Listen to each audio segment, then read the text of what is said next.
Good morning everyone. Welcome to our podcast discussion. Today we are going to discuss about the design of a teaching module. In the general, focusing on its key component, structure, and pedagogical consideration.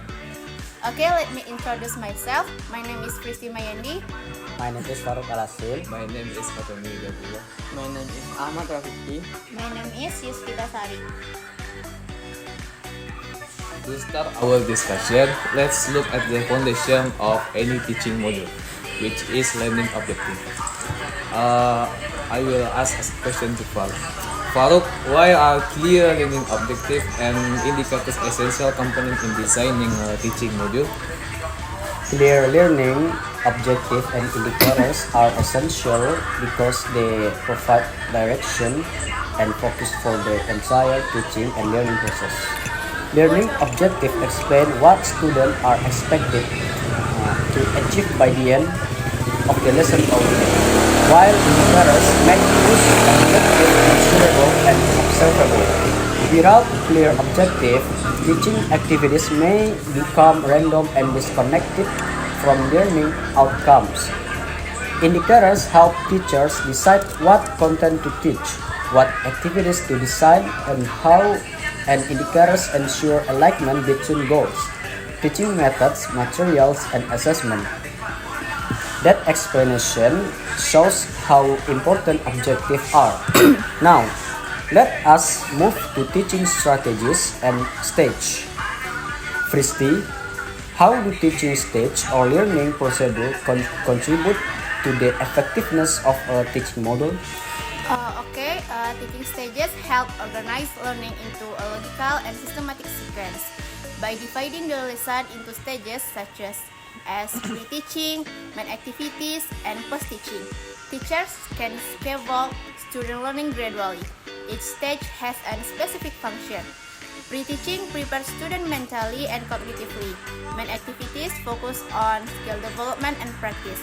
And post-teaching reinforce learning through reflection and evaluation. This structure helps students understand the learning process and support deeper comprehension. And after discussing learning stages, I would like to talk about classroom interaction and student involvement. Rafiki, why is student-centered learning an important consideration in teaching module design?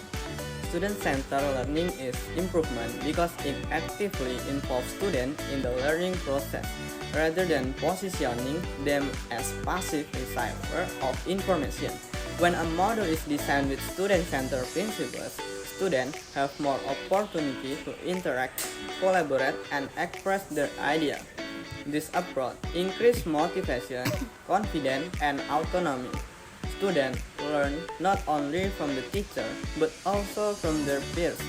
As a result, learning becomes more meaningful and relevant to student needs and real-life experiences. Besides interaction, teaching module also require support from learning resources and media. Yuswita, what is the role of learning media and resources in an effective teaching module?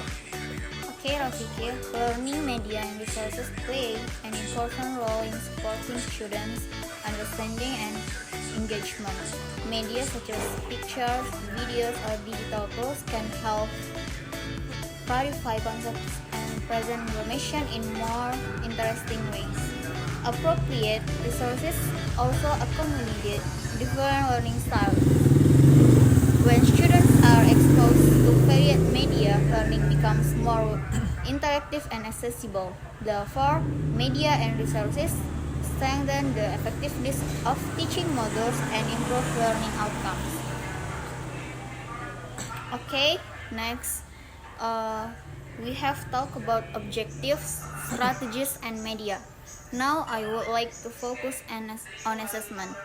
Faton, why is assessment considered a key component of teaching module design? Assessment is a key component because it helps the teacher measure whether learning objectives have been achieved. Through assessment, teachers can evaluate student understanding, skills, and progress. Assessment also provide feedback for both teacher and student. For teacher, it helps improve instructional decisions, and for students, it helps them to understand their strength and areas for improvement. Without assessment, it would be difficult to determine the effectiveness of teaching module. To complete our discussion, let's talk about reflection and improvement. Rafiki, why is reflection important for part of teaching module implementation? Okay, reflection is important because it encourages continuous improvement. Through reflection, teacher can evaluate what worked well and what need to be improved in their teaching. For students, reflection helps them become aware of what they have learned and how they can improve their learning strategies. Reflection connects teaching and learning to long-term development, making the module more effective and adaptable. Okay. Thank you everyone for the constructive discussion. From today podcast, we can conclude that an effective teaching model is carefully designed by considering objective, learning stages, student involvement, media, assessment, and reflection. A well-structured model supports meaningful learning and helps teachers achieve educational goals effectively. That concludes our discussion. Thank you for listening. Happy watching. Wassalamualaikum warahmatullahi wabarakatuh. Thank you, everyone! Thank you, Elmar! Go!